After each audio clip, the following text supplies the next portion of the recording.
para a América Central, de certa maneira. Por quê?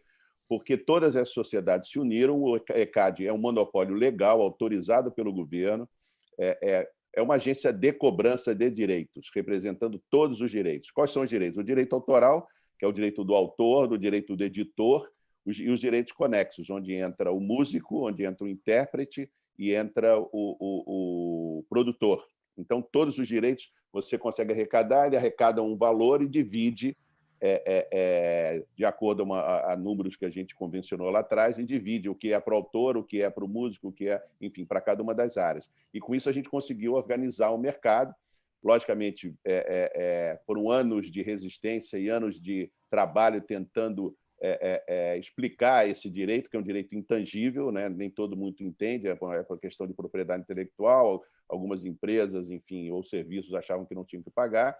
Essa guerra durou muito tempo, o ECAD, de certa maneira, pagou um preço alto por isso, porque todo mundo que cobra alguma coisa fica antipatizado, né, pelo público, né? Cobrar não é uma atitude simpática, né, mas ele está cobrando direito de terceiros. E hoje, o Brasil é um dos 10 maiores mercados de direito autoral.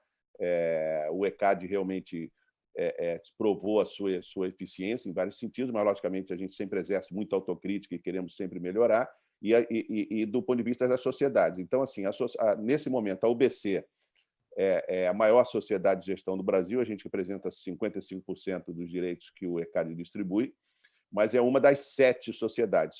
Hoje, no Brasil, são 7 sociedades que formam e dirigem e fazem a governança do ECAD. Legal, que bom. Já deu para ter um parâmetro aí do que a UBC representa dentro das 7 associações aí de distribuição de direitos autorais. Ou seja, portanto... Se você me desculpe, você falou uma coisa importante. O ECAD só cobra. Quem distribui e tem a relação com o titular são as sociedades. O ECAD só cobra, entendeu? O ECAD é uma agência de cobrança e logicamente, administrada por essas 7 sociedades, através de assembleias gerais, enfim, a gente faz todo o processo de governança junto com eles, mas quem distribui são as sociedades. A relação dos titulares, dos artistas, dos autores, dos produtores, é com a sociedade onde eles escolhem se filiar. Joia, bacana. Bom, vou fazer um panorama aqui. A gente subiu a live no YouTube da Kiss FM, então acessa lá youtube.com/Rádio Kiss FM Oficial. Hoje a gente está recebendo aqui o presidente, o CEO aí da UBC, né? Da União Brasileira de Compositores, tá? O executivo tem há 40 anos de experiência na indústria da música, então é a oportunidade para você, músico, para você até que tem curiosidade de saber como funciona a questão do direito autoral, né? Então você pode participar lá no YouTube através de perguntas, tá? Então participe, tire sua dúvida, tá? Em vez de você só mandar as perguntas nas nossas redes sociais, você pode participar do programa. Então vai lá, tá bom? Marcelo, seguinte, vamos lá. Tem uma pergunta aqui, super básica também, mas eu acho que para muita gente isso é uma questão bem complexa. Como funciona o processo de distribuição dos direitos autorais para o músico? Olha, a gente tem vários critérios.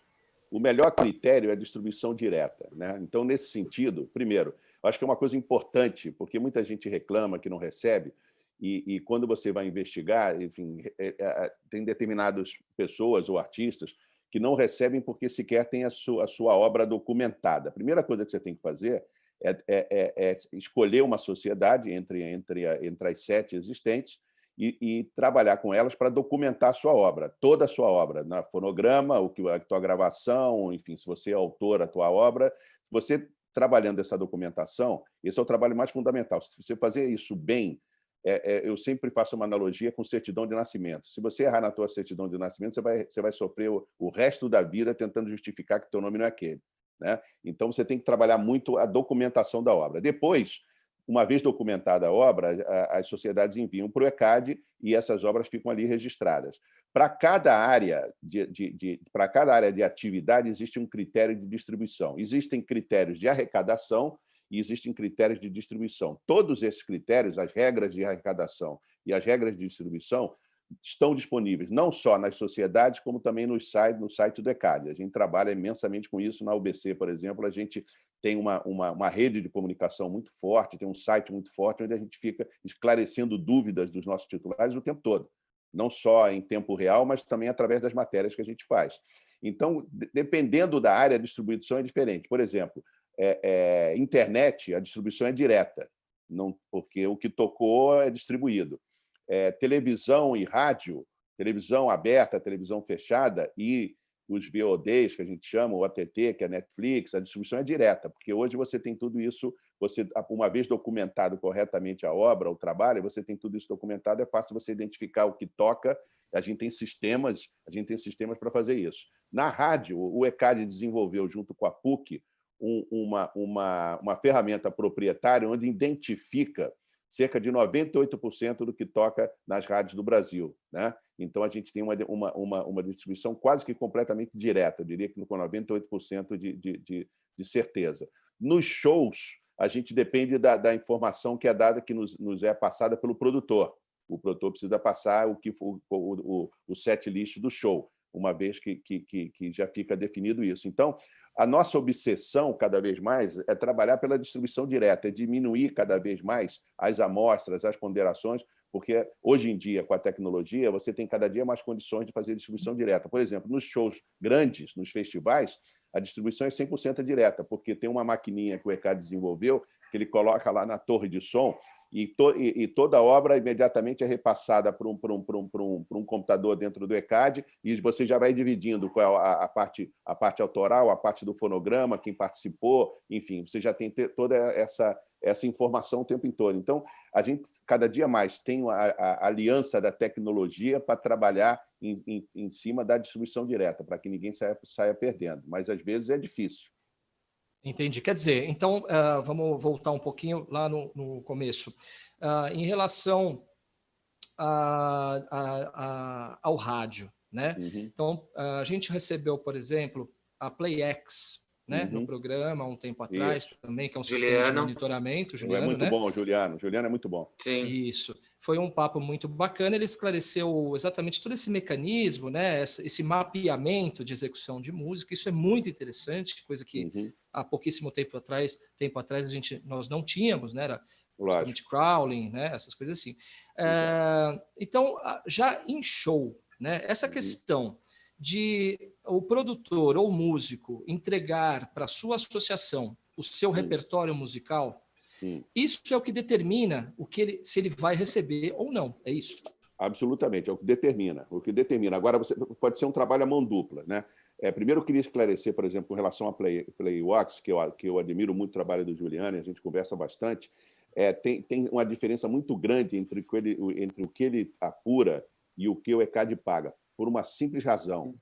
A gente tem cerca de 40% de inadimplência de rádios no Brasil, ou seja, o Juliano apura tudo, a gente só paga as rádios que pagam o ECAD. Não tem sentido a gente remunerar uma obra que tocou numa rádio que não está pagando o ECAD. A gente o ECAD só remunera obras de rádios através das rádios que estão adimplentes, que estão pagando, só para deixar claro, porque são dois critérios, e o sistema dele é muito bom. Eu sou um fã também do sistema dele, mas com essa ressalva que muita gente, muito empresário que trabalha com a Playworks fala, mas por que tocou aqui? Não, tocou, só que essa rádio não paga o ECAD. E aí, não pagando o ECAD, logicamente, você não vai receber por esse valor, nesse caso, né?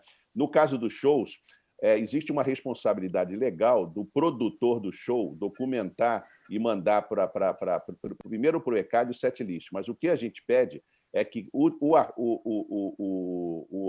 artista, né, no caso, e muito mais se ele for autor, que ele envie para a sua sociedade também, porque aí a gente faz o acompanhamento duplo. A gente tem um departamento específico só para cuidar de shows. Shows, e nesse momento a gente está sofrendo muito por causa disso, representa cerca de 10% a 12% da receita de distribuição do ECAD. O Brasil, como o Brasil é um país continental e o ECAD tem essa capilaridade de cobrança, além de toda a tecnologia que a gente tenta cada dia fazer mais, que seja uma iniciativa do produtor online que sobe todo o repertório e passa toda a informação e passa valores, inclusive, né? A gente tenta cada dia acreditar mais nas pessoas para que a gente tenha esses dados. e que a gente não pode ter técnicos do ECAD no Brasil inteiro na porta de cada evento cobrando, entendeu? Mas claro. Esse trabalho é um trabalho duplo. O produtor envia para o ECAD e a gente trabalha como sociedade tentando fazer uma checagem dupla dessa informação. Todo artista, quando sai fazendo shows, ele se comunica, no nosso caso, ele se comunica com um departamento que a gente tem específico para fazer isso e passa toda a informação. Olha, eu vou estar nos lugares tais, o meu setlist é isso aqui, só para vocês acompanharem, e a gente vai acompanhando com o recebimento do ECAD para poder ter certeza que a informação chegou corretamente na ponta. Perfeito, bacana. Muito legal, tá bem, muito claro. legal. Fala, Mar, diga, Mar. Eu queria aproveitar aqui também, que me surgiu uma dúvida. Lembra quando o Juliano foi, né? Ele falou que ele desenvolveu essa ferramenta que era o Big Ear, que pegava tudo, e com esses relatórios que a PlayX desenvolvia, para os músicos era interessante do ponto de vista estratégico também, que de repente você está tocando uma cidade que você não conhece e tudo mais. Mas a partir desses relatórios e com o suporte do ECAD e das associações, seria interessante os músicos fazerem um tipo de mapeamento, de entender quem está pagando, quem não está pagando os direitos, porque eu acho que é muito importante a gente estabelecer uma cultura onde todo mundo paga o que é justo, né? Porque o músico ele tem todo o trabalho para gravar uma música e depois para fazer a distribuição e tudo mais, e paga um monte de coisas. Eu acho que todo mundo se unindo, você acha, Marcelo, que é possível a gente mudar um pouco esse panorama? Eu acho que sim, eu acho que só isso pode mudar o panorama. Quanto mais informação, que o que muda o panorama é a informação, né? O poder da informação, da transparência. Por isso que a gente trabalha muito com isso, né? Especificamente no nosso caso da OBC, a gente se dedica muito. Se você acompanhar as redes da OBC, principalmente o site, a linha de comunicação da OBC, está muito voltada para isso. Por quê? Porque o mercado de hoje, diferente do mercado lá de trás, né, do que eu falo do século passado, ele é um mercado de autogestão. Hoje o músico faz tudo. Hoje o músico é um empreendedor, ele é um empresário, ele sai na estrada, ele é sócio do empresário dele, ele faz tudo, entendeu? Ele trabalha a rede social, ele vai na rádio, ele faz tudo isso. O que é interessante nisso que você colocou no início, que foi até uma discussão bastante pertinente uma vez que o Juliano mostrou o relatório dele para a gente através de um autor nosso, a gente falou, olha, você pode dedicar o seu trabalho muito mais para as rádios que pagam o ECAD, se você está pensando, logicamente, na questão autoral, e deixa de maneira secundária as rádios que não estão pagando. Por quê? Porque você vai lá, vai perder teu tempo e você não vai receber. Você, como autor, não vai receber um centavo. Você vai estar fazendo meramente promoção. Logicamente, tem uma vantagem colateral nisso, entendeu? Então, assim, quanto mais informação a gente dispõe, melhor para você trabalhar a estratégia do teu trabalho, você como artista, você como músico. Eu acho que essas informações são fundamentais e, nesse sentido, o trabalho da PlayX é muito bom, entendeu? Perfeito, perfeito. Bom, vamos tocar o barco aqui. Aliás, vamos tocar música, Marcelo, porque, afinal de contas, isso é uma rádio de rock. O que você está trazendo? Marcelo, peço um pouquinho para a gente escutar aquele rock and roll que você tanto gosta também. Manda ver, vamos nessa. Né? A gente sempre traz alguma coisa nova aqui. Então, o pessoal que está no rádio vai escutar essa sonzeira e a gente continua aqui ao vivo pelo YouTube. Então, acesse o YouTube, youtube.com/Rádio Kiss FM oficial. Marcel Costa, o que você trouxe hoje, meu? Vamos lá, pô. A primeira música de hoje também é uma banda que a gente já conheceu há algum tempo. Eles estão nativa desde 2016, se eu não me engano. Estou falando de uma banda de sleaze e de hard rock do interior de São Paulo, se não me engano, eles são de Jundiaí. Falando do In Lust, eu peguei a faixa Revolution, que é um lançamento do mês passado. Foi dia 19 de junho que eles lançaram essa faixa. Então vamos curtir o som do In Lust. Eu gosto muito. Eles abriram o show do Backyard Baby, se eu não me engano, ou do Crash Diet, uma banda de hard rock que eu adoro. Vamos curtir o som dos caras aí, que eu acho que a galera vai curtir. 8h22.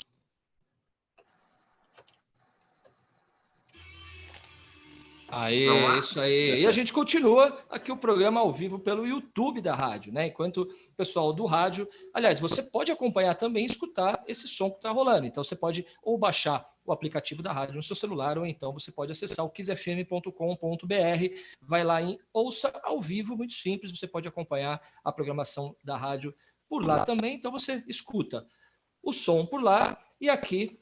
no YouTube, a gente está levando esse papo super legal, super didático, né, com o senhor Marcelo Castelo Branco, da UBC, da União Brasileira dos Compositores, que, inclusive, vou pegar o gancho aqui, por que você que está no YouTube não está escutando a música aqui? Né? Essa é uma questão que todo mundo sempre traz para a gente, fala, poxa, galera, eu vou fazer minha live, aí o YouTube corta. Será que é problema isso dos direitos autorais? Enfim, o pessoal não sabe nem me fazer a pergunta, Marcelo. Você pode esclarecer para a gente? Posso sim. Na verdade é o seguinte, nessa questão das lives, que é um fenômeno muito recente, né, o que ficou claro foi que existem músicas, a maioria das músicas está licenciada pelas gravadoras, principalmente para o YouTube, mas tem repertório que, por razões que são alheias à vontade deles, inclusive não está. Ou seja, música que o artista faleceu e os direitos foram para a mão de herdeiros e não foram ainda renegociados para mídia digital, artistas que ainda estão renegociando, principalmente na migração, que já é uma migração de 10, 12 anos, nessa migração do analógico para o digital, muitos artistas renegociaram seus contratos ou rediscutiram seus contratos nessa transição. Então, tem muita coisa que não foi liberada para o digital. Basta você ver, até porque se você tem artistas preferidos, quando você vai nas plataformas, às vezes você não consegue achar determinado álbum exatamente por essa razão. Então, o que acontece?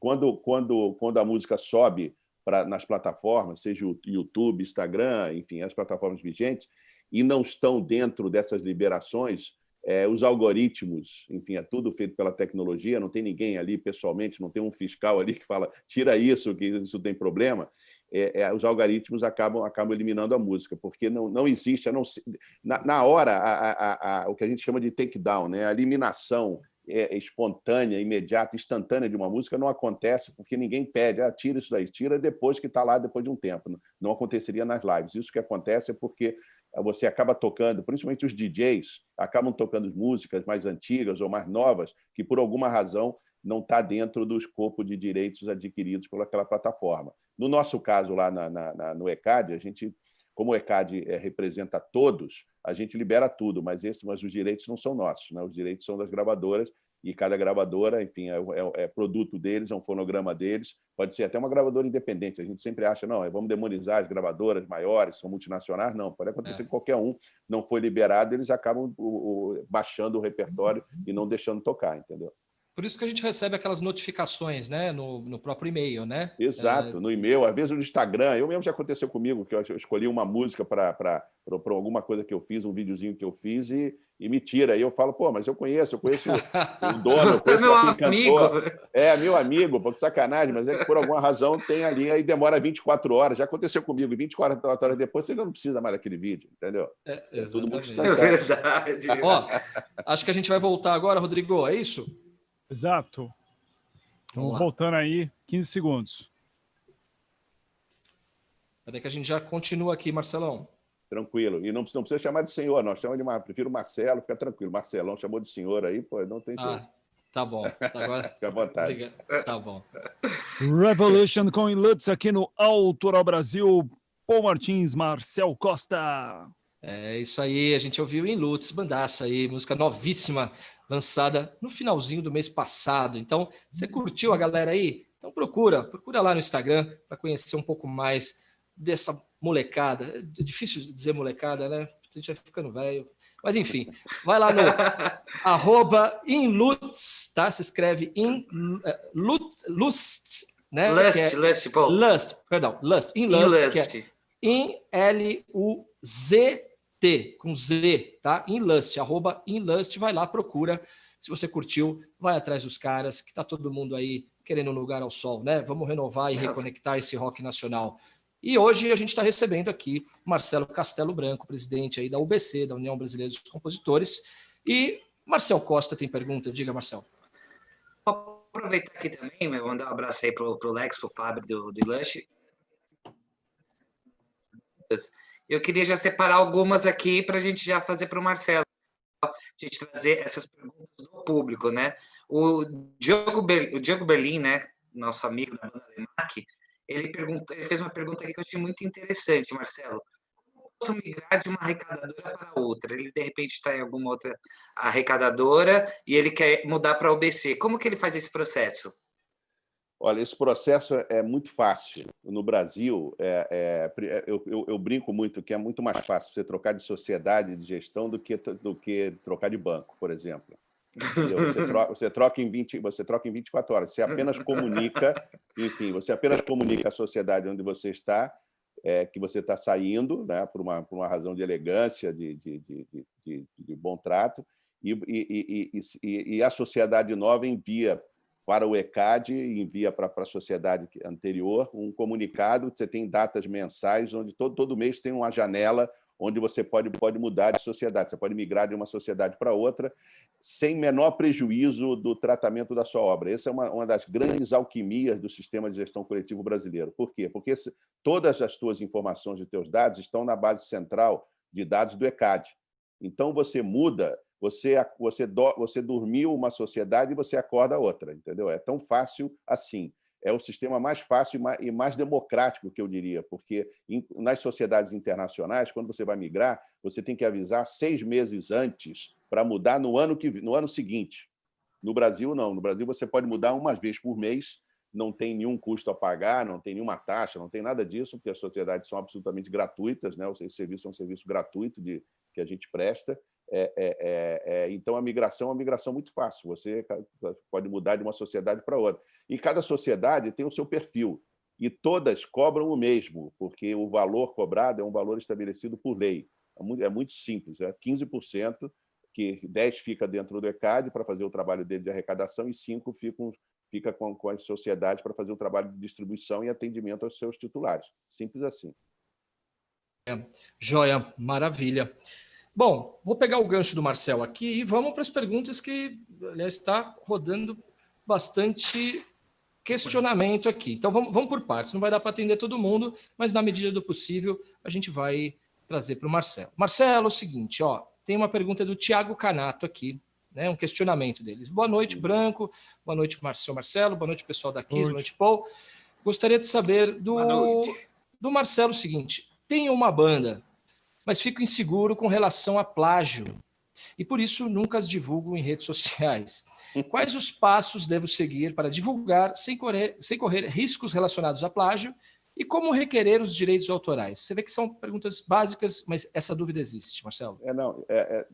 Tiago, na verdade, a coisa mais simples que você tem que fazer é se filiar a uma sociedade. Na medida que você se filia a uma sociedade, você já está ali deixando claro o teu direito em relação a uma música. Você já está dizendo que você é dono daquela música. Se surgir um problema futuro, a gente vai identificar e vai gerar uma duplicidade, como a gente diz, e a gente vai discutir isso, seja em que nível for. Então, assim, é fundamental você registrar a sua obra numa sociedade de gestão da sua eleição, numa das 7, entendeu? Você fazendo isso, você está protegendo a tua obra. E, a partir dali, você tem que começar a divulgar a sua obra, porque ninguém cria nada para ficar escondido, né? Então, você cria para o mundo. Então, não tem que ter esse medo, entendeu? Não, absolutamente tem que ter esse medo, não tem que ter esse medo, mas é fundamental você registrar a sua obra dentro de uma sociedade de gestão, seja qual for, e a partir dali a tua obra está claro que é sua, tem uma antiguidade naquela questão, se surgir um problema futuro é muito mais fácil de resolver. Perfeito. Diga lá, Marcelo. Tem mais uma perguntinha aqui também, aproveitar. Essa é uma dúvida que, inclusive, eu tenho também, Marcelo. A pergunta do Willy Borelli, ele está perguntando como lançar um cover, versão de uma música oficialmente? Quais permissões são necessárias e como que funciona esse processo? Olha, esse processo pode ser um processo muito complicado. Se é um cover de uma música internacional, você tem que ir através da editora, que tem os direitos para aquela música. E a editora vai perguntar para o autor original se ele autoriza aquela versão ou não, né? Eu já tive envolvido em vários processos de cover. Por exemplo, até tive um que me honra muito com o Zé Ramalho. O Zé Ramalho um dia falou, eu quero fazer um disco de covers do Bob Dylan. Eu falei, você está maluco? Como é que você vai traduzir aquelas músicas? Não, eu quero fazer. E a gente falou, cara, a gente não pode te garantir nada, porque, imagina, perguntar para o Bob Dylan, que lá em Minneapolis, lá nos Estados Unidos, que tem um cara aqui no Brasil querendo fazer uma versão dele. Para nossa surpresa, a gente fez essa liberação através da editora, da Sony, e o Bob Dylan autorizou todos. Isso aí, se vocês forem no Spotify, vocês vão ver ali um disco do Bob Dylan com covers, do Zé Ramalho com covers do Bob Dylan. Então, se é um cover internacional, você tem que pedir autorização da editora, senão você vai se meter numa enrascada, entendeu? E se é um cover de uma música nacional, é mais fácil, mas também tem que pedir, porque no Brasil o autor tem a primeira e a última palavra. Ele pode autorizar ou negar a utilização da obra dele, e isso é um direito, enfim, garantido pela Constituição. Então, você tem que sempre pedir autorização para evitar problemas futuros. Mas um cover de uma música internacional, você tem que descobrir qual é a editora original, todas elas têm subsidiárias no Brasil, e fazer o pedido para tentar gravar essa música, esse cover. Aí, perfeito. Espero que tenha sanado a dúvida aí do Willy Borelli. Tem um monte aqui de perguntas, pelo que a gente está vendo. Quero também situar o nosso ouvinte que está chegando agora, esse Autoral Brasil Kiss FM. A gente está recebendo hoje o CEO, o presidente da UBC, União Brasileira de Compositores, Marcelo Castelo Branco. Tem diversas perguntas aqui, é muito interessante isso, porque são perguntas desde as mais básicas até as mais complexas, para ver. E eu acho muito interessante isso, porque isso nada mais diz do que o interesse do próprio músico, do próprio artista, né, de quem cria, em saber sobre o assunto direito autoral, que realmente é bastante complexo. Bom, deixa eu dar uma olhada no nosso chat aqui.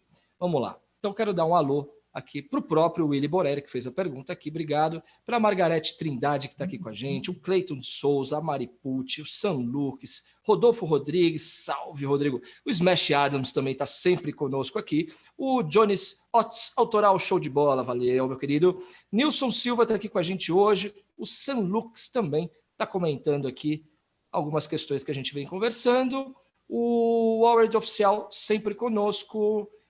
Enfim, tem mais uma galera aqui, depois eu dou um outro alô, senão não vai dar tempo da gente completar o programa. E é o seguinte, Marcelo, vou fazer uma pausa aqui para dizer para a galera sobre as lives, que inclusive é um assunto que nós vamos falar depois disso aqui, tá? Que o Autoral Brasil está fazendo durante a semana, tá? Com alguns convidados, lá em @AutoralBrasilKissFM, lá no Instagram.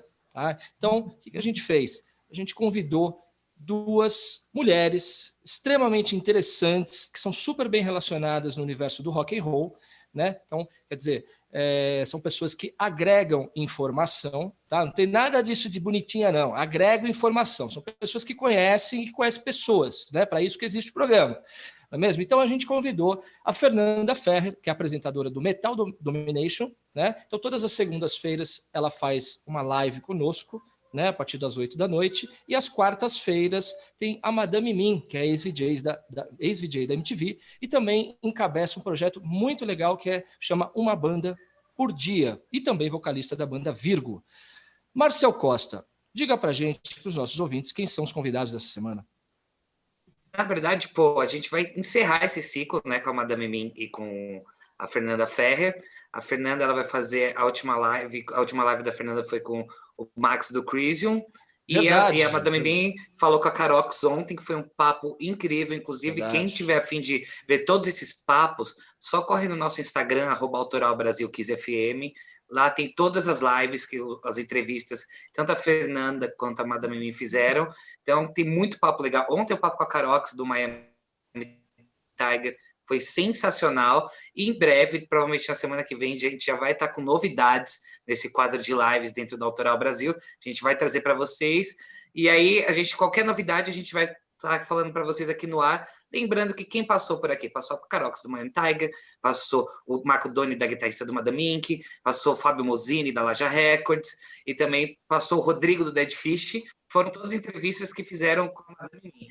Também o Caio De Angelo, do Claustrofobia, o Felipe Androli, do Angra, a Yasmin Amaral, do Escrota, e amanhã tem a última live da Fernanda Ferrer, a partir das 20 horas, com o Max Kolesny, do Crisium, para fechar com chave de ouro esses papos todos que nós tivemos aqui. E um beijão, tanto para a Madame Mim quanto para a Fê. Vocês são incríveis, e muito obrigado aí por emprestar o talento e a voz de vocês para a gente estar levando informação para a galera. Tá vendo? Foi tão interessante essa participação das duas durante esse mês. Eu gostaria muito que continuasse, porque realmente rendeu muito, né? Rendeu muito conteúdo, e a gente teve um feedback da galera que participou, que assistiu essas lives, dizendo exatamente isso. Puxa, que bacana, não sabia disso, não sabia aquilo. Quer dizer, a gente tenta não percorrer por uma entrevista, em sim uma reflexão sobre determinados assuntos, que é o que a gente, inclusive, além de dúvidas, está fazendo aqui hoje com o presidente da UBC, da União Brasileira dos Compositores, senhor não, Marcelo Castelo Branco, um cara... Marcelão. Grande Marcelão. Marcelão, e um cara que deixa a gente extremamente à vontade aqui, é um roqueiro nato, né? Já contou um pouco de sua história aqui no início do programa. Que prazeraço, me sinto super à vontade conversando contigo, Marcelo. Muito bom, também, muito bom, Fábio. De verdade. Marcelo Costa, diga aí, meu velho. Continue. Cara, vamos aproveitar, a gente falou tanto de live agora, e inclusive a gente recebeu essa pergunta. Essa é uma pergunta que, inclusive, está no nosso roteiro, mas também uma galera perguntou, o JP do Bairro Novo, a gente perguntou, Marcelo, é o seguinte, as pessoas, as bandas, os artistas, eles estão aproveitando esse momento do Covid-19, estão fazendo muitas lives.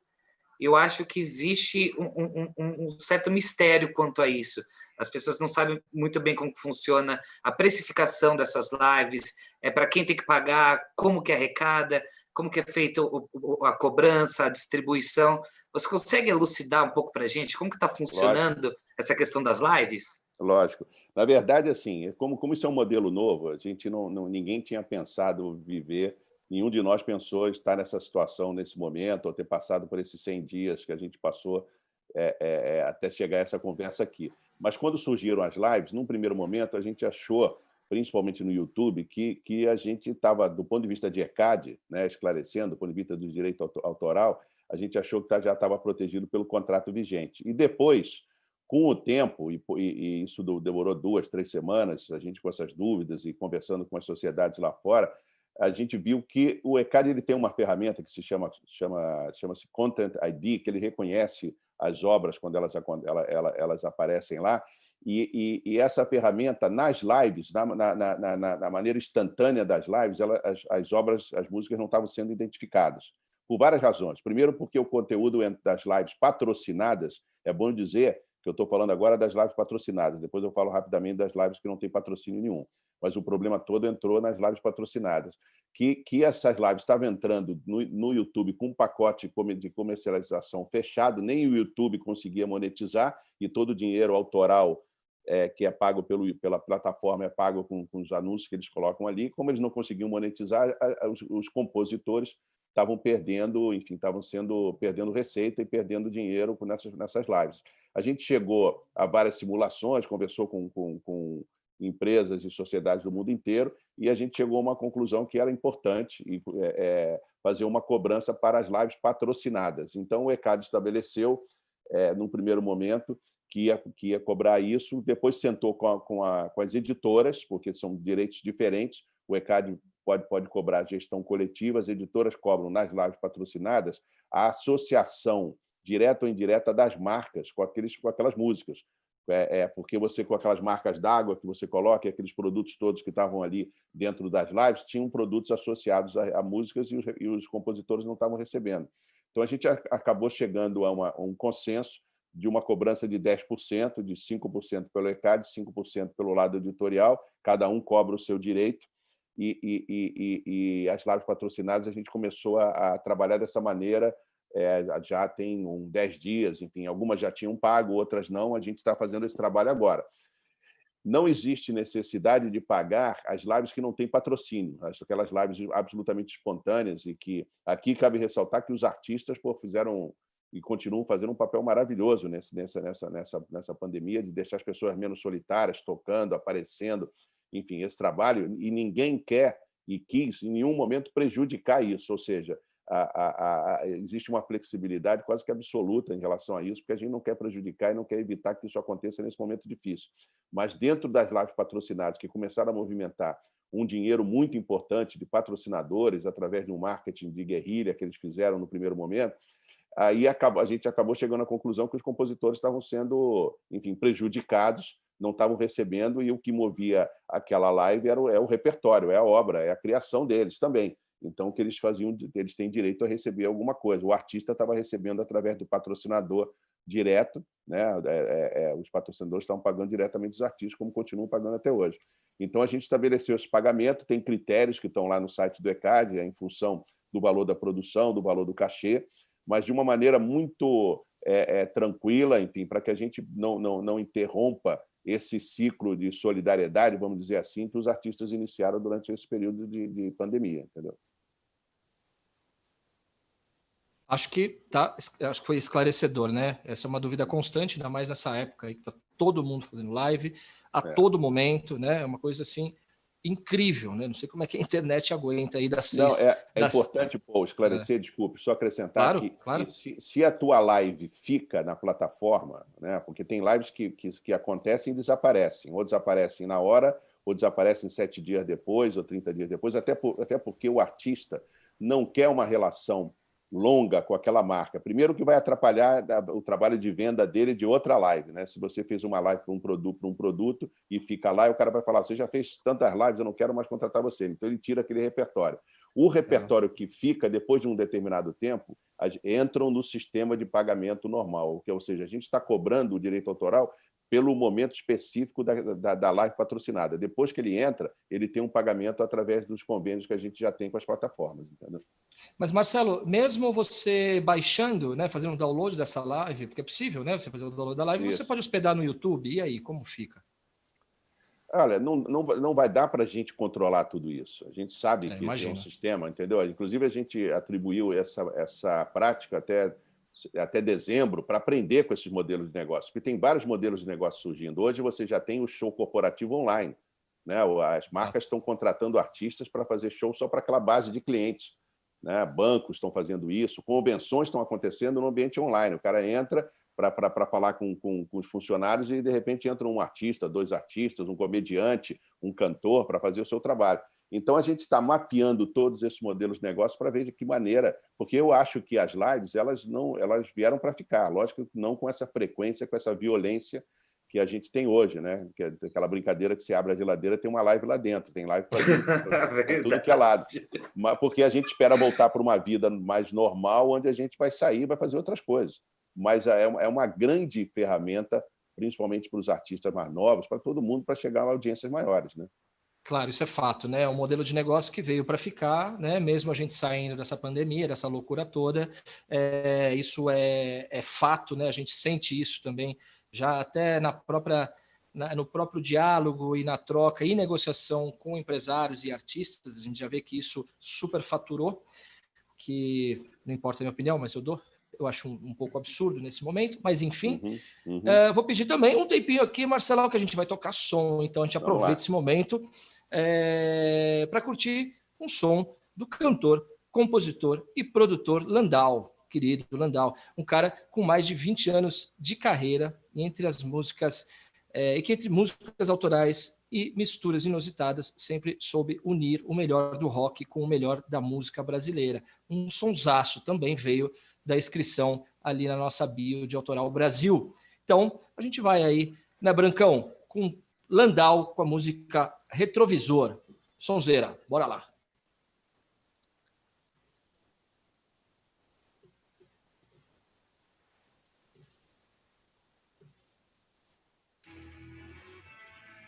Aí, maravilha. E continuamos aqui ao vivo pelo YouTube. Você que está no YouTube, ok, para você...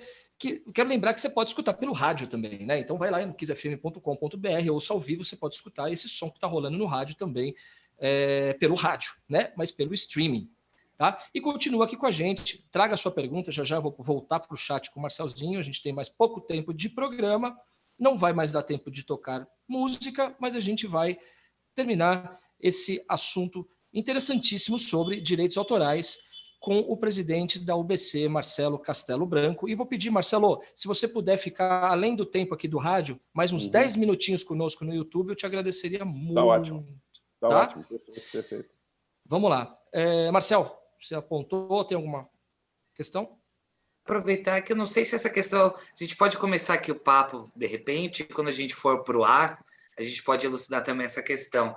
É porque eu vejo que muita gente, quando foi feita a pergunta do cover, né, do artista ir lá e procurar a editora dele, a editora do artista, a editora que detém a obra do artista internacional, no caso, eu queria que você explicasse para o pessoal, Marcelo, qual que é a diferença da UBC, a associação, né? E o que é a editora, se ela está dentro da associação, se ela é um serviço separado, que outras pessoas podem fazer esse papel de editora e tudo mais. Sei que essa é uma dúvida de muita gente. Verdade, são direitos diferentes, entendeu? A sociedade cobra pela gestão coletiva, pela execução pública, e a editora cobra pelo direito mecânico, que a gente diz, de reprodução.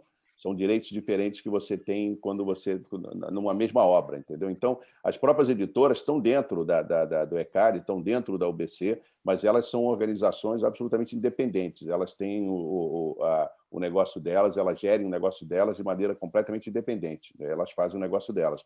Então, se você quando o ideal é que você pertença a alguma editora ou tenha alguma editora, ou busque alguma editora, tem várias nacionais e internacionais no Brasil, para que administrem essas obras e ajudem você, inclusive, nesse trabalho que eu falei de documentação, de controle, de acompanhamento junto do ECAD, entendeu? Só um segundinho que a gente vai voltar para o e já continua, tá bom?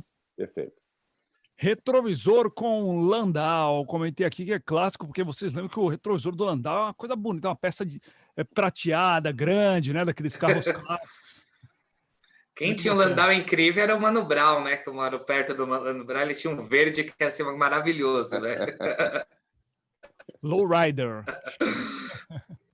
Bom, tá aí, vocês ouviram Landau também, um grande cara, um grande compositor aí também na batalha, como tantos outros. Parabéns pelo teu som, meu querido. Valeu super a pena aqui conhecer essa sonzeira dentre tantas outras aí que você disponibiliza na internet. E a gente continua hoje aqui, para você que está no rádio, você pode acompanhar a gente pelo YouTube nesse finalzinho de programa, no youtube.com/Rádio Kiss FM oficial. Dá para você ainda lançar alguma pergunta aqui para o Marcelo Castelo Branco, presidente da UBC, ainda dá tempo. Só que antes da gente continuar, Marcel Costa, preciso dar o resultado da promoção aqui, promoção Kiss FM On Stage Lab, né? Nossa querida amiga Fabiana Lian, né? Então a gente fez... Fabiana Lian ligou, falou o seguinte: pô, vamos fazer uma promoção aqui na Kiss FM, vamos disponibilizar cursos profissionalizantes online para os ouvintes da Kiss, os músicos, enfim, vamos fazer. Então, para quem não conhece, a OnStage Lab é uma das maiores, se não a maior, ou a primeira escola de entretenimento ao vivo e negócios da música da América Latina. Tá? Então, tem diversos cursos que eles vão disponibilizar e estão disponibilizando no site da Kiss. Então, entra lá no kiss.com.br/concursos, vai lá, participa da promoção, tá? E a gente vai dar o nome do vencedor ou da vencedora, hoje é vencedora, tá? Aqui não dá para fazer aquela batucada que geralmente a gente faz ao vivo na rádio, tá? Mas o curso que estava valendo hoje é Artistas na Rede, Marketing Digital para Música, e quem ganhou esse curso foi a Sandra Dias Jimenez. Sandra Dias Jimenez, parabéns! Você levou o curso, a OnStage Lab vai entrar em contato com você já amanhã mesmo para você fazer esse curso, acho que terça-feira que vem, se eu não me engano. Tá? E tem mais, vai lá, se cadastra, participa, que tem muito mais curso aí até o final de agosto, se eu não me engano. Né, Marcelo Costa? É isso aí. Deixa eu só, antes do Marcelo falar, avisar vocês do nosso tempo, né? É aquele tempo apertado agora, nesse momento. A gente vai ter aí mais 5 minutinhos para o final do programa. Mais 5 minutinhos, maravilha. Diga, Marcelo. Então, vamos lá, né? Eu acho que primeiro sobre a OnStage Lab, é muito legal, a gente está sempre levando informação. O intuito do programa é esse, quando junto com a rádio, que deu todo esse espaço para a gente conseguir estar levando cursos para a galera que tem interesse em conhecer um pouco mais do mercado da música. Eu acho que a gente está fazendo valer o nosso papel aqui também como Autoral Brasil.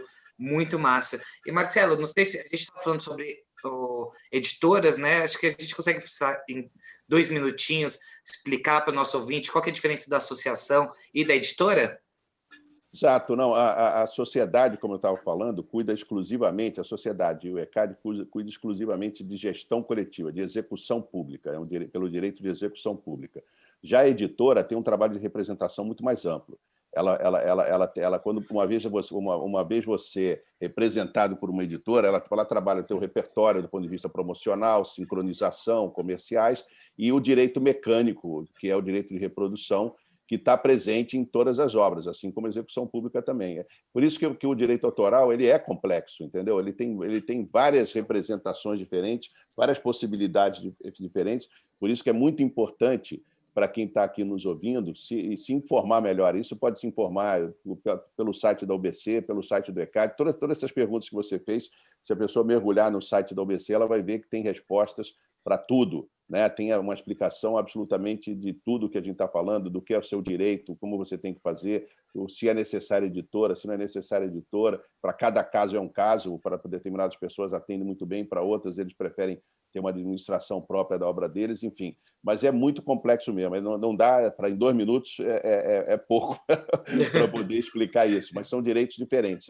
Uma sociedade de gestão coletiva só cuida de execução pública, da área de execução pública, não de outros direitos. Muito obrigado, Marcelo. Obrigado. Eu acho que o Paul está falando, mas ele está mudo. Paul? Perdão, agora sim. Agora está mais legal. Então, a gente está finalizando. Ao vivo é assim. A gente vai finalizar no rádio. Para você que está no rádio, você pode ir para o YouTube também, continuar mais 10 minutinhos, 15 minutinhos essa entrevista, esse bate-papo que a gente está falando sobre direitos autorais com o Marcelo Castelo Branco, presidente da UBC, União Brasileira dos Compositores. Tá? Então, para finalizar no rádio, senhor Marcelo, queria que você fizesse suas considerações finais aí nesse finalzinho. Não, quero agradecer a participação. Enfim, que bom ver um estúdio de rádio aqui, ainda que seja à distância da Kiss. Enfim, já por muitos anos trabalhando com a Kiss também, que é uma rede de rádio que eu adoro, e foi muito bom trabalhar e estar aqui com vocês nesse período. Fico aqui à completa disposição. É um prazer estar aqui, ainda mais num programa de rock. Bacana. Muito obrigado, Marcelo. Um roqueiro nato. Então, Brancão, temos aí mais uns 30 segundos, 1 minuto, isso aí?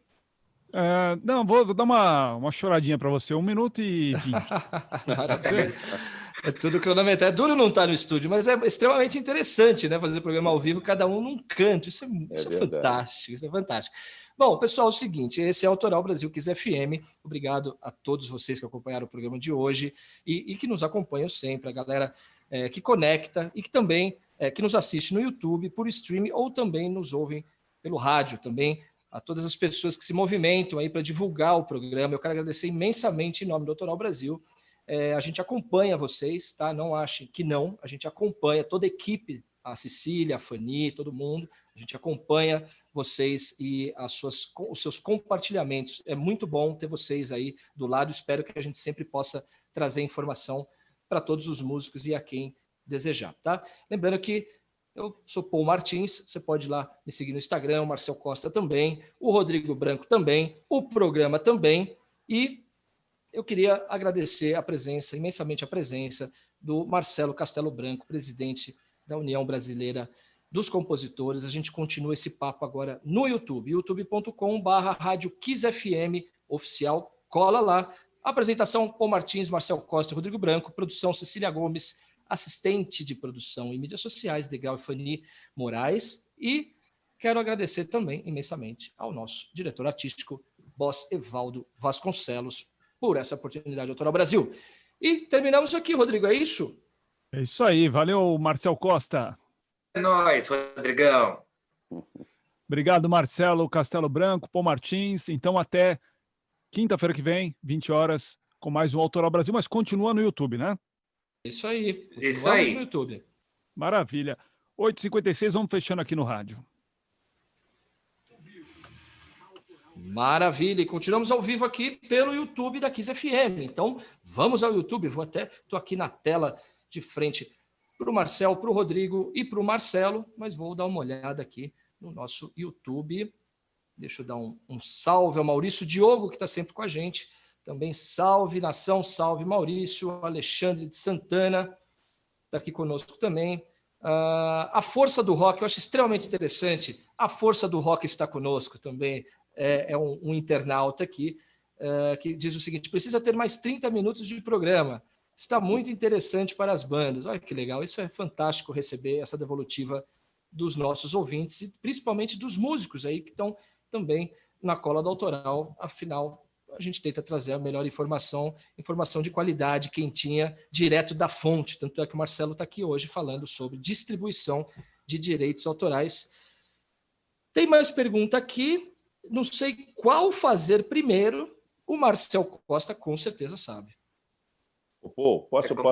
Você falou Pô, Claro. posso falar uma coisa Fica à vontade, Marcelo. Você falou muito você está falando de banda, né? Um dos maiores problemas que acontecem nas bandas, né?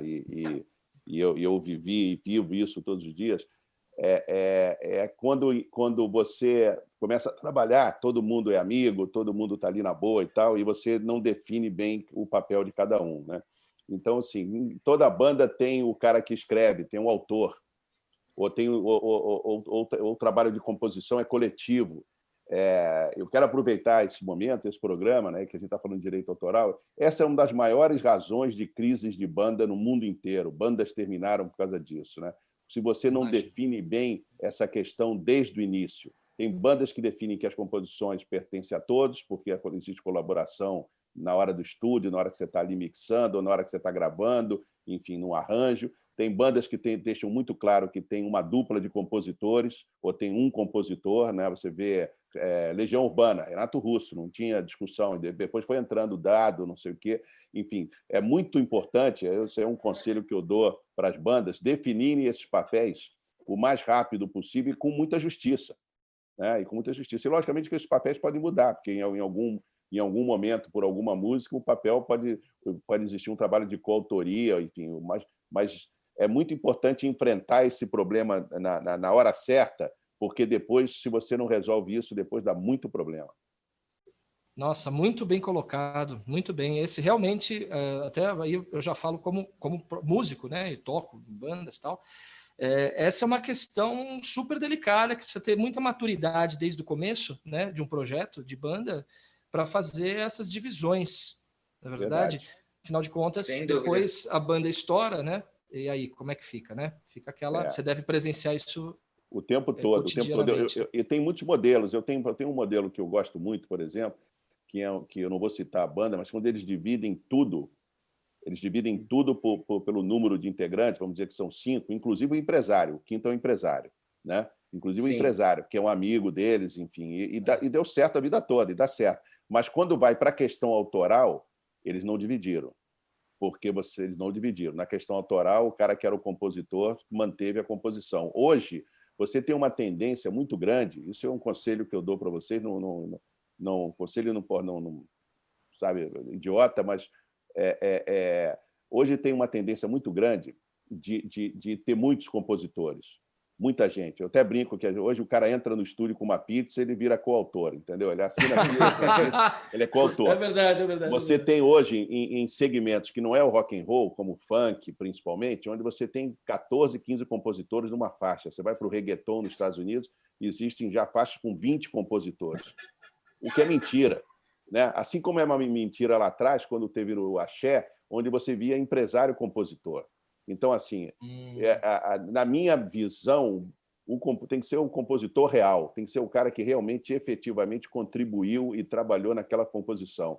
Não é um empresário, não é um entregador de pizza, não é o cara que está ali, entendeu? Porque, em algum momento, isso vai dar problema. Entendeu? Isso vai dar problema. Então, essa definição de papéis é muito importante e se preocupar com isso no momento certo, entendeu? Quer dizer, é o processo criativo de quem criou, né? Isso Exato. É uma obra, né? Uma Lógico. Obra. Então, eu acho que... Não, e tem grandes rancores, né? Quando você faz divisões assim precipitadas, depois geram grandes rancores. Pô, o cara, eu que fiz tudo, e o cara não fez nada, eu assinei essa música, ele assinou essa música, ele não fez nada. Isso acaba com a banda. Né? Você tem ali definições, você vê Rolling Stones, você tem lá Mick Jagger e Keith Richards, entendeu? Acabou. Os outros são músicos antológicos, extraordinários, entendeu? Então, assim, tem que dar crédito a quem realmente contribui e fez a música, entendeu? E fez a obra.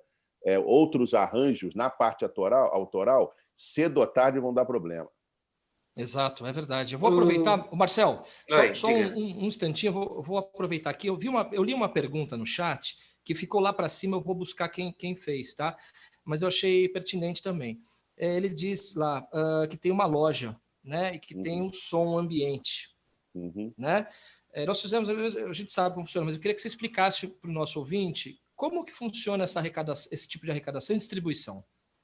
Então, quando você tem uma loja, né, quando você tem um espaço público e você toca música, o ECAD cobra em função, por vários critérios, né, até pelo tamanho da loja. Entre o tamanho da loja, o que pressupõe quantas pessoas podem entrar naquela loja durante o dia, mais ou menos. Tem determinados critérios nesse sentido, entendeu? A capacidade econômica da loja, a rotatividade da loja. Se entra muita gente, logicamente que você cobra de um supermercado muito mais do que você cobra de uma loja pequena. Então, tem um valor específico, porque você tocando música, existem pesquisas que comprovam isso, que você está motivando mais o teu cliente a consumir, se ele está animicamente mais propenso a consumir, se ele está ouvindo uma música num shopping center, enfim, em lugares públicos, entendeu? Então, são critérios que estão também lá dentro do ECAD, são critérios que podem ser discutidos, podem ser até questionados, mas é sempre bom conversar com as pessoas para poder chegar num denominador comum, entendeu? Verdade. Bom, está explicado. Eu não estou conseguindo achar, estou tentando rodar o chat aqui, não estou conseguindo. Pedir aí para a Cecília resgatar o nome de quem fez essa pergunta. Marcel Costa, você quer falar alguma coisa? Diga lá. E aproveitar uma pergunta que eu tenho certeza que é uma dúvida de muitos artistas. Marcelo, por exemplo, quando a gente fala de uma composição, a gente citou, por exemplo, duplas, né? Tem o Lennon McCartney, o Keith Richards e o Mick Jagger.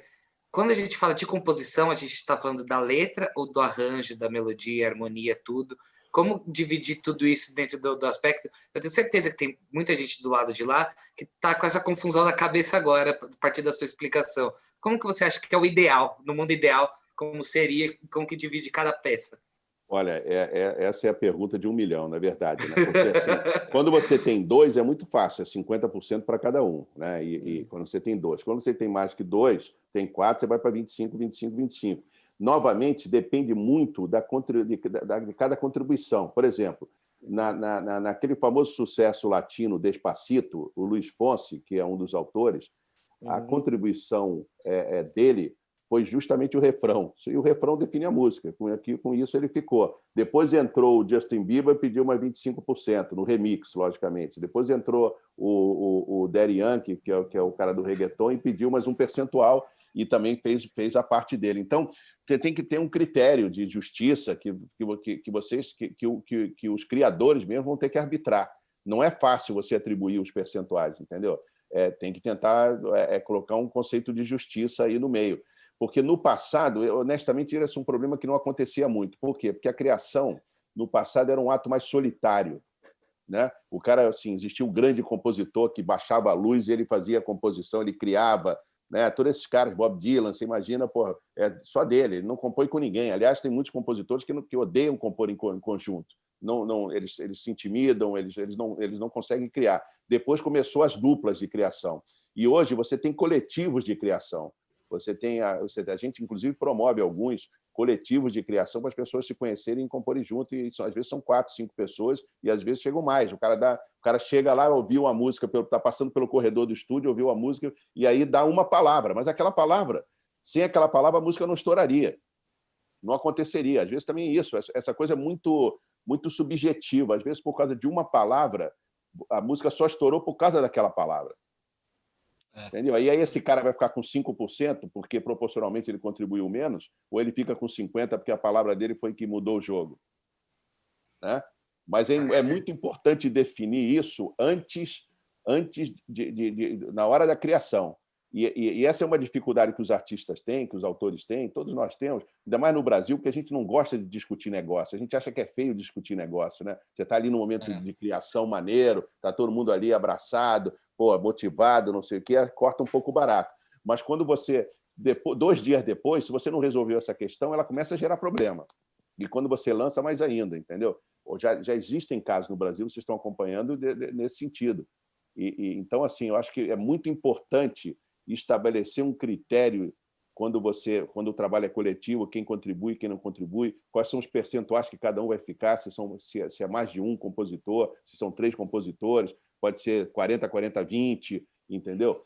Mas sempre tomando cuidado que, em determinado momento, os 20 pode ser 50%. Cada música é uma história diferente, cada música é uma trajetória diferente. Às vezes você estabelece e fica ali fechado num conceito e você vai criar problema para você mesmo, porque 2 dias depois vocês criaram uma música onde o cara menos importante da banda teve a participação mais importante naquela criação. É verdade. Aliás, o artista, desde cedo, poderia saber da complexidade de se fazer arte e se viver da arte, né? A gente recebe diversos profissionais da cadeia produtiva da música lá no estúdio, no programa, já, né, há 1 ano e meio. E a gente sempre recebe também uma banda, né? É que nesse formato aqui não dá para a gente receber a banda, vai ficar, né, muito assunto para 1 hora, mas lá a gente consegue manusear isso de uma forma bem interessante.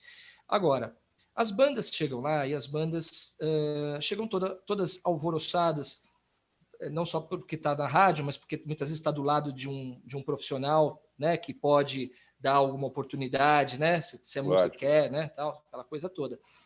Mas a gente sempre fala isso para as bandas, né? Eu, como músico, por exemplo, hoje, se tivesse uma banda, tivesse um lugar na banda lá no estúdio, eu continuaria estudando música, mas eu me preocuparia em estudar, talvez, um curso de gestão de carreira, ou um curso de economia, ou qualquer outra situação de gestão e organização de carreira, marketing, verdade, menos a música, né? Porque você imagina, principalmente essa molecada que está vindo com bandas, e bandas extraordinárias, essa molecada está tocando demais, né? Então, você imagina a situação dessa molecada, como sempre deve ter sido, né? Na hora de dividir o pão, né? Então, dividir o direito da música, os conexos, enfim, isso deve ser uma bagunça desde sempre. É uma confusão. Essa é uma coisa muito difícil. Você vê, inclusive, que bandas com grande longevidade têm dentro delas verdadeiros expertos em determinada coisa. Estou falando aqui dos Rolling Stones, que é uma banda que eu sou apaixonado, que já vi 25 vezes. O Mick Jagger é um economista. Né? Exato. Ele é um economista, entendeu? Assim, ele é um cara de estratégia. Então, assim, não tem que ter vergonha disso. Lógico que isso não pode ficar mais importante que a criação. Eu sempre digo isso. Nada disso pode ficar mais importante do que a criação. Por quê? Porque a única coisa que vai mudar a vida de um artista é uma grande canção. É uma grande obra. Não é o cara ser um experto em economia, em marketing, ou ser um gênio em finanças. Para isso, ele trabalharia no banco. Mas se ele tiver um entendimento dessas questões, ou se ele confiar muito em alguém que esteja do lado dessa banda, que faça esse trabalho, isso faz toda a diferença nessa organização. Porque eu toquei nesse assunto porque, na minha experiência de executivo de música, o maior problema de banda é relacionamento, é lógico, é um casamento. Né? Um casamento de 3, 4, 5 pessoas, que em algum momento começa a dar problema por um protagonismo X, por uma ausência, por uma opção Y, e principalmente por coisas que não foram resolvidas, isso é muito brasileiro, no momento que tinham que ser resolvidas. E que depois vão crescendo, e as bandas acabam porque não resolveram aquele problema lá atrás. Entendeu? Então, assim, é importante conversar sobre isso de maneira aberta também, né? Antes de começar o processo criativo, né? Olha, como é que nós vamos fazer aqui? Vamos fazer isso e tal. E ter a flexibilidade, como a gente vive num mercado muito dinâmico, e a música é muito dinâmica, e ter a flexibilidade de se adaptar, de mudar. Não precisa ser uma coisa que você vai fazer o tempo todo, podem ser momentos diferentes, entendeu? Mas é importante ter isso muito claro. Porque as grandes carreiras, e isso eu posso dizer aqui para vocês, só mandaram ver e só tem longevidade quando você tem ambas visões. Ela não se sustenta nem só numa visão só econômica, nem só numa visão só criativa, entendeu? Exato, são diversos departamentos. Equilíbrio, né? Exato. Eu e o Marcel, a gente sempre brinca com os convidados, quando eles entram na rádio, a gente fala, por favor, seu CNPJ, né? Porque você é uma empresa, poxa. Você tem, lógico. Ainda mais hoje em dia, você tem que ter. Como é que você vai tocar no Sesc, por exemplo? Exato. Né? No Centro Cultural. Então, eu acho que às vezes nem isso. E o rock também, não estou desmerecendo o rock, até porque nós somos roqueiros todos aqui. Mas eu acho que o rock está acordando para a história, sabe? O que a gente tem percebido, né? Nesse sentido de eu não sei se virar. Se o rock no país, como a gente não tem a cultura do rock enraizada, né, viraria um protagonista. Mas que a gente preencha a nossa fatia de mercado, né, com responsabilidade, né, como criação, como parte de uma cultura, de uma sociedade que é roqueira. Não é uma cultura nossa, mas anos 80, tivemos anos 80 por uma conjuntura mundial, não foi porque é o Brasil, né? Você sabe melhor do que ninguém. Lógico. Mas, hoje em dia, o rock sendo consumido e produzido de uma forma diferente, que a gente sempre brinca, questão, se você ficar no rock do Black Sabbath, você vai parar aí realmente, né? o rock mudou muito, né? A forma de se compor, de se ouvir. Então, a gente sempre fala, conversa com esse público, com esse músico, com essa banda, e com o público, principalmente, para poder ter um leque mais aberto, o ouvido um pouco mais aberto. Fiz toda essa introdução, Marcelo, já ia te chamar de senhor. Vou sair um pouco, se me permite, para a gente finalizar, do tema direitos autorais, mas como você é um alto executivo, já passou por gravadoras, etc., como você hoje vê o rock and roll no Brasil? Eu ia falar isso, engraçado que você se antecipou ao que eu gostaria de falar. Eu acho que não é normal no Brasil, né? Existem esses monopólios cíclicos de música. Já teve o axé, hoje a gente vive um monopólio, ao meu ver, longo demais do sertanejo, né? Sem críticas, porque eu não tenho preconceito com música nenhuma, mas eu vejo uma possibilidade, uma oportunidade e um ambiente muito propício a um reequilíbrio disso, né? A uma melhor divisão de gêneros musicais no Brasil e um espaço muito grande para o rock, não só para a música urbana, para o funk, para o hip hop, para o rap, enfim, mas para o rock. Por quê? Porque tem muito a ser dito no Brasil de hoje. O Brasil hoje está vivendo grandes questões e o rock sempre foi um portador de inquietações, sabe? O rock and roll sempre foi, lógico, sempre teve a sua vertente romântica, mas a vertente social sempre foi fundamental. O rock sempre foi contra todo e qualquer sistema, sempre foi visionário, sempre foi de resistência. Então, transgressor, acho que né? Transgressor, sempre transgressor. Status quo, né? Completamente, né? É aquela brincadeira. Ai, governo, sou contra, né? Sempre foi assim. E esse é o papel. E é bom que exista gente assim. E eu acho que hoje tem uma necessidade, eu acho que a sociedade está precisando disso, entendeu? A gente está precisando dessa representação e desse reequilíbrio na área musical e em todas as áreas, mas principalmente porque tem muito a ser dito, tem muito a ser falado, tem muito a ser questionado. E o rock faz isso melhor do que qualquer outro segmento. Essa que é a verdade. Entendeu? Então, eu vejo que tem um espaço muito grande, acho que vai haver um reequilíbrio, acho que a própria pandemia vai precipitar isso, né? Porque esse monopólio tinha o monopólio do sertanejo tinha um modus operandi de operação mesmo, de trabalho, de massificação, de investimento, que vai sofrer. E vai começar todo mundo meio do zero de novo, ou quase perto do zero. Sabe o carro de corrida? Então, assim, eu acho que...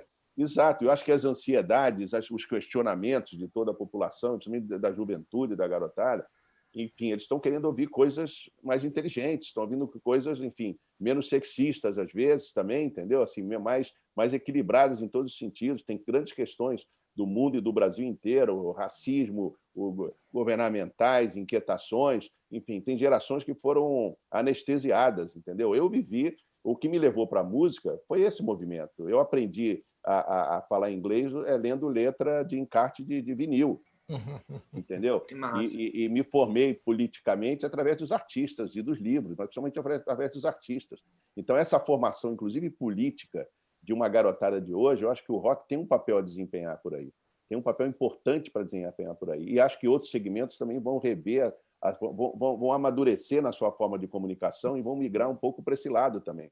Porque não dá para a gente fingir, nesse país que a gente vive, de tantas desigualdades, que a gente tem que falar sempre as mesmas coisas, não pode ser monotemático. Tem questões que a gente tem que abordar. E eu vejo o dia inteiro hoje, né? Eu trabalho com muitos artistas e pessoalmente eu tenho interesse por muita música, muita coisa interessante, muita coisa brilhante, inclusive.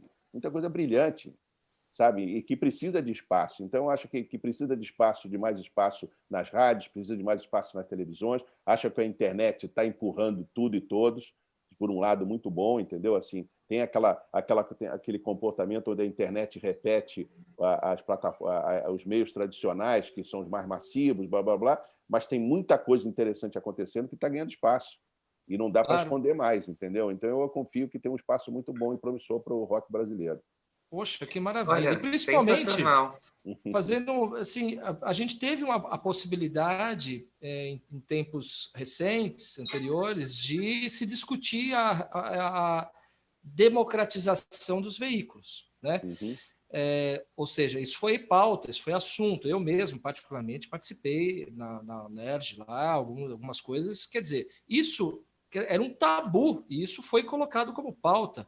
E isso realmente a gente acreditou num começo de uma possível transformação, né? É claro, isso ainda é muito pequeno, né? Com a internet aí desse tamanho, eu acho que impulsiona, mas também não tira o mérito dos grandes veículos massificadores. Exatamente, né? No caso do rock, a Kiss FM, e isso não, sem demagogia, não é porque eu estou na Kiss, mas a Kiss FM, ela realmente abraçou, sempre deu espaço através de programas determinados, né, para o novo rock nacional, assim como outras emissoras, mas assim, nesses últimos 2 anos, a Kiss tem entendido esse mercado aí dos novos, e quando eu digo novos, não são novos de idade, do novo rock. Lógico. E eu acho que o caminho sempre vai ser esse, a gente que está ficando mais velho e tal, é ter essa antena ligada para a gente ficar mais novo, vamos dizer assim. Não né? tenha dúvida, não tenha dúvida, é isso mesmo. Desculpe, Marcelo. Perdão, Marcelo. Que eu queria fazer uma observação também. Que agora eu não vou me lembrar exatamente onde eu li, mas eu estava lendo um artigo que estava falando que o rap, o hip hop, eram os únicos estilos que era o único que ano a ano ele só crescia a nível de audiência, ouvintes e de gerar fanbase.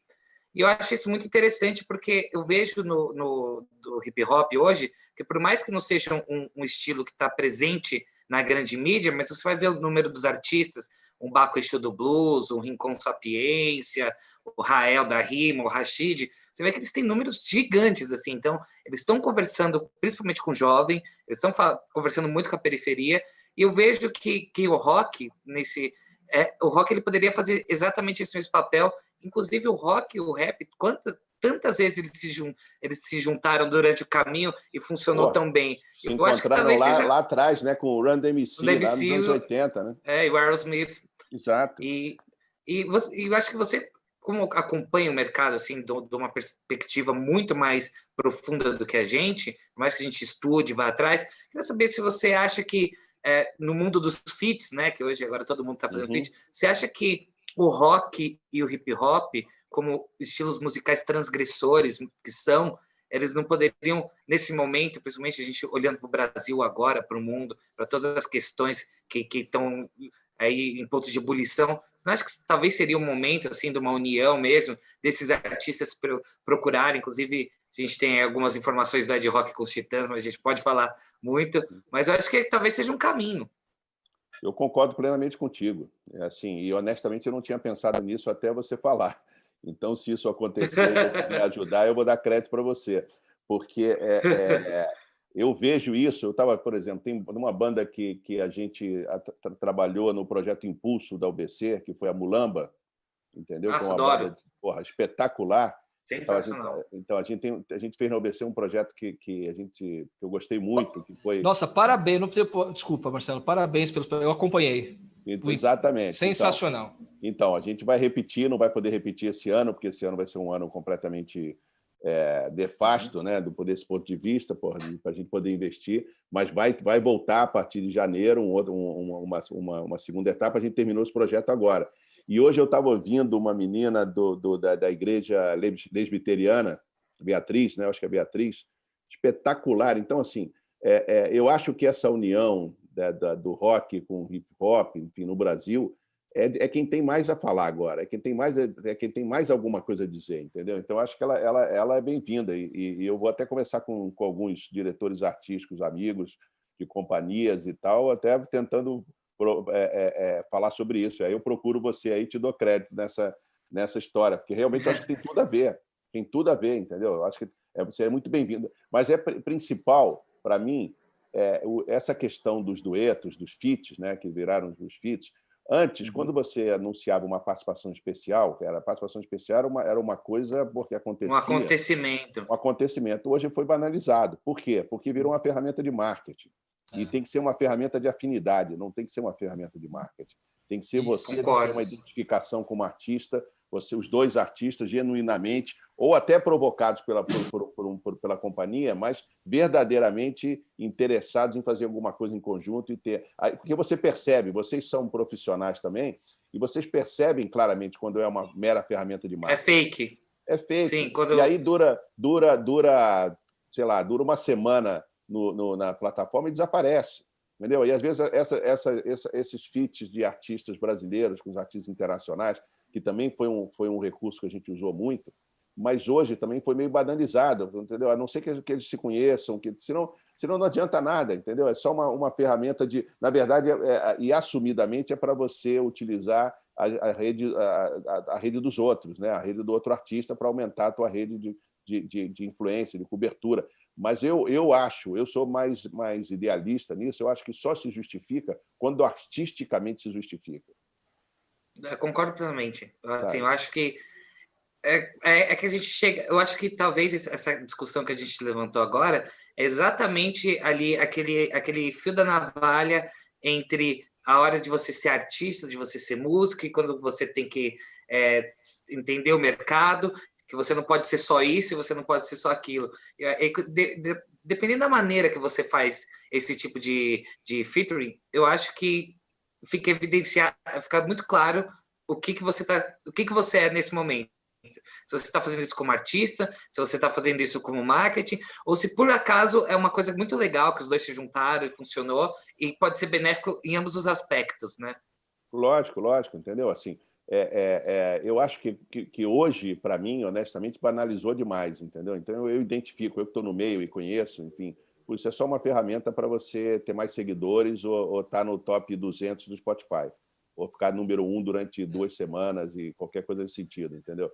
Então acho que isso aí, artisticamente, eu acho menos importante, porque cada dia mais, assim, pode ser um vício da idade, eu admiro mais os artistas que têm carreiras, né, que têm longevidade, sabe? Porque assim, é muito difícil você ter um sucesso, mas é muito mais difícil você manter o sucesso durante muito tempo, né? Então, eu acho importante que essas opções sejam sempre secundadas pelo marketing, mas priorizadas pela opção artística, entendeu?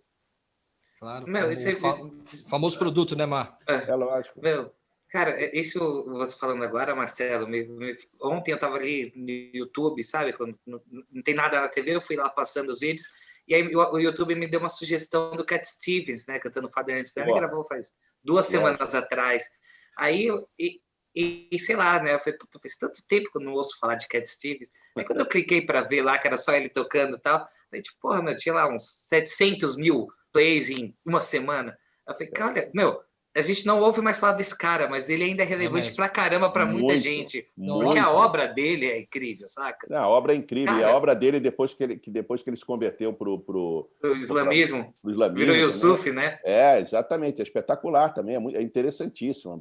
Eu sou fanático de Cat Stevens. Foi outro artista que eu vi quando eu tinha 15 anos de idade, entendeu? Sou fanático por ele. A gente tem que fazer um programa com você, Marcelo, só falando das histórias Putz, as histórias do rock com o Marcelo. Caramba. Eu ainda tenho os vídeos Super 8 que eu tenho que converter, vão estar todos mudos, né, cara? Imagina, né? Eu preciso converter tudo isso para poder ver ou sincronizar com música, fazer alguma coisa, entendeu? Mas é uma loucura, tem muita gente de valor aí, é sensacional isso, essas boas lembranças, entendeu?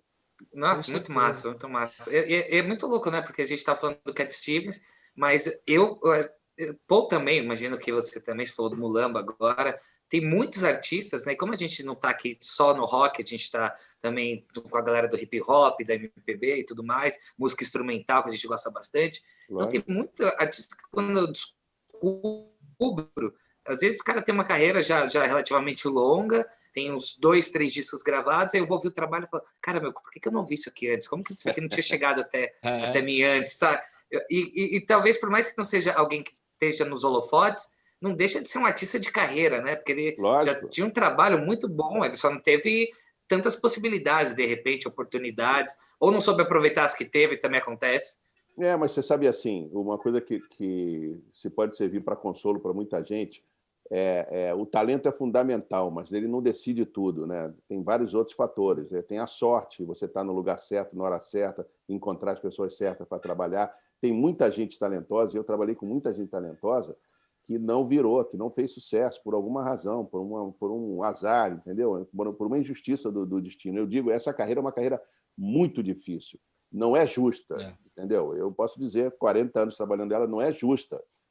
Muita gente talentosa não acontece, e muita gente sem talento ou com muito menos talento acontece. Por uma razão ou por outra, ou por uma razão de empatia, de carisma, de trabalho, de dedicação. Tem gente que... E de linguagem também, né, Marcelo? De linguagem, do momento da música naquele momento, do filtro dos canais convencionais naquele momento. Tudo isso influi. É muito difícil, é uma carreira muito subjetiva, entendeu? Não tem fórmula, né? Não tem fórmula nenhuma. Não tem fórmula nenhuma. 40 anos não vê uma fórmula. E ela se transforma tanto, né, o tempo todo. Exato. Que, assim, até esses dias, não lembro quem que a gente estava conversando, que a gente estava falando sobre essa mudança, era o LP, depois o CD e tudo mais, agora a gente está... Tipo, até quando vai durar o streaming? E eu fico pensando, depois desse... Acho que foi um programa que a gente fez, agora não vou lembrar exatamente qual convidado, eu fiquei pensando, tem um monte de CD aqui ainda, mas os meus discos eu tinha vendido todos. Cara, que cagada, velho. Eu preciso comprar tudo de novo. Tudo que eu gosto no Spotify, eu vou ter que comprar, velho. Porque se de repente amanhã o Spotify não existe mais, velho, Porra, eu não vou conseguir ouvir isso, velho. Não vou nem dormir hoje à noite já, entendeu? Porque eu me mudei de casa e tive que me desfazer dos meus CDs. Assim, foi um processo de 6 meses de choro. Teve um fim de semana que minha mulher achou que eu estava morrendo, que eu estava com uma doença terminal.